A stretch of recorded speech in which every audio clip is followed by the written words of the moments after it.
సినిమాలు, సీరియల్స్ చూసే మనం తరచూ ఒక డైలాగ్ వింటుంటాం. మత్తులో మునిగిపోయాడు. అది నిజం. కానీ ఇప్పుడది డైలాగ్‌గా కాదు, దేశంలోని వేల కుటుంబాల దుస్థితిగా మారింది. మన దేశంలో మత్తుకు బానిసలవుతున్న వారి సంఖ్య నిత్యం పెరిగిపోతోంది. గంజాయి, మద్యం, మత్తు మందులు ఇవన్నీ ఇక కాలేజ్ గేట్ దగ్గరే దొరుకుతున్నాయి. ఇవి కేవలం వ్యసనాలు కాదు, మన సమాజాన్ని నాశనం వైపు నెట్టివేస్తున్నటువంటి విషబాణాలు. తెలంగాణలోని ఆదిలాబాద్ జిల్లాలో జరిగిన ఘటనను తీసుకుంటే అర్థమవుతుంది. మెడికల్ షాపుల్లో దొంగతనాలు, ప్రిస్క్రిప్షన్ల నకిలీలు, మత్తు ఇంజెక్షన్ల కోసం యువకులు చేసే ప్రయత్నాలు ఇవి చూసిన వారికి కలవరపరుస్తాయి. దేశవ్యాప్తంగా రోజు కోట్లాది రూపాయల మద్యం అమ్మకాల ద్వారా సమకూరుతున్న వాటిని అడ్డుకునే, మానవాళిని కాపాడే డీ అడిక్షన్ సెంటర్ల కొరత మాత్రం దిగ్భ్రాంతికరం. ప్రతి ఏడాది మద్యం అమ్మకాల విలువ 4.6 నుండి 5.3 లక్షల కోట్ల వరకు ఉంటుందని అంచనా.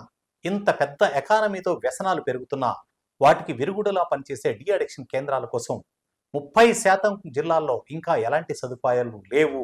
ఇది వాస్తవం. దేశంలో మొత్తం 291 జిల్లాల్లో డీ అడిక్షన్ సెంటర్లే లేవు.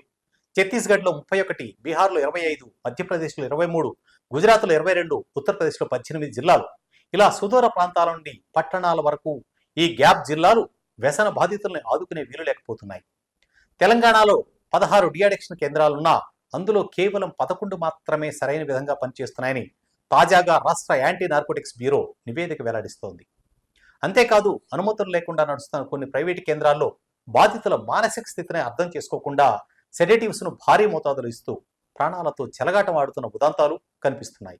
కళాశాల విద్యార్థులు గంజాయి తీసుకుంటూ ఇంజెక్షన్ల ద్వారా మత్తుకు అలవాటు పడుతూ చివరకు తల్లిదండ్రుల కలల్ని, వారి జీవితాన్నే ఖాళీ చేసేస్తుండడం చూస్తే మనసు కలిసివేస్తుంది.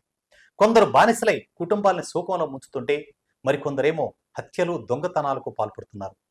ఈ పరిస్థితిని మారిస్తే మారేది మేము, మీరు కలిసి మారాలి. ప్రతి పట్టణంలో డీ అడిక్షన్ కేంద్రాలు అవసరం. ఇవి కేవలం చికిత్స మాత్రమే కాకుండా వికాస కేంద్రాలుగా మారాలి. యువతను మానసికంగా, శారీరకంగా బలోపేతం చేయాలి.